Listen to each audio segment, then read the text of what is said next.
ऐतिहासिक फैसला माननीय न्यायालय का आया और आज उसके आदेश को लगभग 12 बजे अपलोड किया गया, उसकी कॉपी दी गई और ट्रायल कोर्ट का जो आदेश है, अगर आप उसको पढ़ेंगे तो बीजेपी के सरकार की भूमिका और बीजेपी सरकार द्वारा संचालित ईडी की भूमिका पूरी तरीके से इस देश के सामने बेनकाब होती है। कोर्ट का आदेश ये साफ तौर पे बता रहा है कि ईडी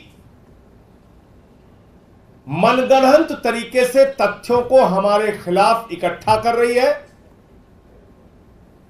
ईडी मनगढ़ंत तरीके से जो कागजात वो अपने पक्ष में बनवाते हैं उसको न्यायालय के सामने प्रस्तुत करते हैं, यानी कि दबाव में बयान लिए जाते हैं,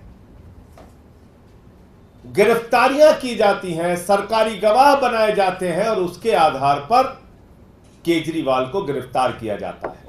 ट्रायल कोर्ट ने साफ तौर पे कहा कि गोवा के इलेक्शन की जिस लेन देन की बात ईडी के द्वारा की जा रही है उसका कोई तथ्य और प्रमाण, कोई मनी ट्रेल और सबूत प्रस्तुत नहीं किया गया है। मैं मोदी सरकार से पूछना चाहता हूं, बीजेपी वालों से पूछना चाहता हूं, दिमाग से बिल्कुल पैदल हो गए हो क्या?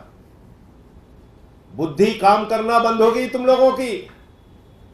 तुम्हारी मत भ्रष्ट हो गई?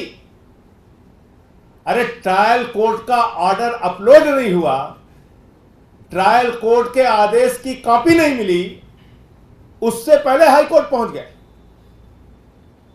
कभी आज तक भारत के न्यायपालिका के इतिहास में आपने ऐसा सुना हो तो बताइए। मैं चुनौती देके कहना चाहता हूं, किसी न्यायालय के आदेश की कॉपी तक नहीं मिली, आदेश में क्या लिखा है यह जज साहब को मालूम ही नहीं है, ईडी को भी नहीं मालूम है और उससे पहले ईडी हाई कोर्ट पहुंच गई कि साहब केजरीवाल की रिहाई पर रोक लगाइए।